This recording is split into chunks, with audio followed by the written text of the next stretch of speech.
Hi മക്കളെ, ഈ കീം റിസൾട്ടിൻ്റെ ഇപ്പോഴത്തെ കോൺട്രവേഴ്സി കാരണം ഏറ്റവും പണി കിട്ടിയത് ആർക്കാണെന്നറിയോ? ഈ കീം റിസൾട്ടിൽ മോശമൊന്നുമില്ലാത്തൊരു കോളേജ് കിട്ടുകയാണെങ്കിൽ അവിടെ കയറി ബിടെക് പഠിക്കാം, അല്ലെങ്കിൽ എന്ത് ചെയ്യാം, ജെയ്ക്കോ നീറ്റിനെ റിപ്പീറ്റ് ചെയ്യാൻ കരുതിയിരുന്ന ഒരുപാട് കുട്ടികളുണ്ടായിരുന്നു. അവർക്കാണ് ഏറ്റവും പ്രശ്നമായിട്ടുള്ളത്. കാരണം അവർ അപ്പുറം ഇല്ല ഇപ്പുറം ഇല്ലാത്ത അവസ്ഥയിലാണ്. അപ്പോൾ മക്കളെ, എനിക്ക് നിങ്ങളോട് പറയാനുള്ള ഒരു കാര്യം എന്ന് വെച്ചാൽ, നിങ്ങൾ എന്ത് ചെയ്യണം, റിപ്പീറ്റ് ചെയ്യാം. അതായത് നിങ്ങൾ ഇപ്പോഴത്തെ ഒരു റാങ്ക് വെച്ചിട്ട് നല്ല കോളേജൊന്നും കിട്ടില്ല. അതായത് ടോപ്പ് 5 അല്ലെങ്കിൽ മാക്സിമം ടോപ്പ് 10 അതിൻ്റെ താഴെയുള്ള കോളേജ് നിങ്ങൾ കയറാത്തതാണ് നല്ലത്.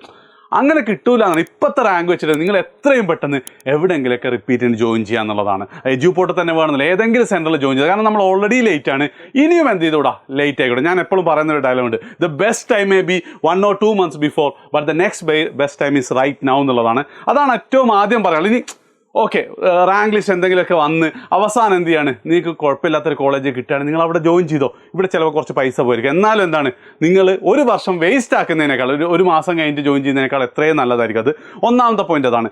രണ്ടാമത്തെ പോയിന്റ് എന്ന് വെച്ചാൽ, സാർ സ്കീം റിസൾട്ട് പ്രകാരം എന്തെങ്കിലുമൊക്കെ സ്കോളർഷിപ്പ് ഉണ്ട്, കുറച്ച് ഫിനാൻഷ്യൽ ഇഷ്യൂ ഉണ്ടെന്ന് കരുതുന്ന ആൾക്കാർക്ക് കേരളത്തിലെ മറ്റേത് കോച്ചിങ് സെൻറ്റർ നൽകുന്നതിനേക്കാളും ബെറ്റർ ആയിട്ടുള്ള സ്കോളർഷിപ്പ് നൽകാൻ എഡ്യൂപോർട്ട് തയ്യാറാണ്. ഞങ്ങളുടെ സ്കീം റാങ്ക് ബേസിലുള്ള സ്കോളർഷിപ്പാണിത്.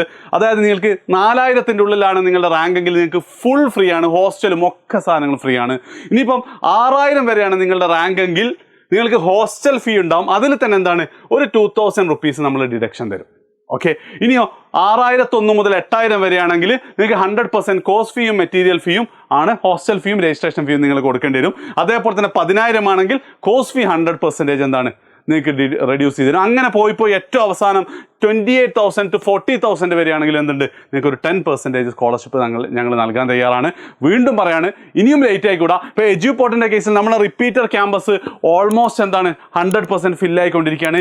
ജൂലൈ 10-നായിരിക്കും നമ്മളെ ലാസ്റ്റ് ബാച്ച്. അതിനുശേഷം എന്താണ്, നമുക്കൊരു ബാച്ച് ഉണ്ടാവില്ല. മറ്റൊരു കാര്യം കൂടെ, ഈ സ്കോളർഷിപ്പ് നിങ്ങൾക്ക് ഓൺലൈനിലും അപ്ലൈ ചെയ്യാൻ സെയിം ഇതായിരിക്കും. എന്ന് മാത്രമല്ല, കീം സ്കോളർഷിപ്പ് ബേസ് ചെയ്ത് നിങ്ങൾക്ക് നീറ്റ് ബാച്ചിലും ജോയിൻ ചെയ്യട്ടോ. കാരണം എന്താ വെച്ചാൽ, ചില റിപ്പീറ്റേഴ്സൊക്കെ സ്കീമിൽ അത്യാവശ്യം സ്കോർ ചെയ്തിട്ടുണ്ടാകും. അവരിനി ഒരു വർഷം കൂടെ റിപ്പീറ്റ് റിപ്പീറ്റ് ചെയ്യുകയാണെങ്കിൽ നീറ്റായിരിക്കും ഉദ്ദേശിക്കുന്നത്. അങ്ങനത്തെ കുട്ടികൾക്കും ഈ സ്കോളർഷിപ്പ് അവൈൽ ചെയ്യാവുന്നതാണ്. സോ കൂടുതൽ ഡീറ്റെയിൽസിനായിട്ട് എന്ത് ചെയ്യാം, ഒന്നുകിൽ ഈ നമ്പറിൽ വിളിക്കാം, അല്ലെങ്കിൽ നിങ്ങളെ ഫോം ഫില്ല് ചെയ്താൽ മതി. Okay, by.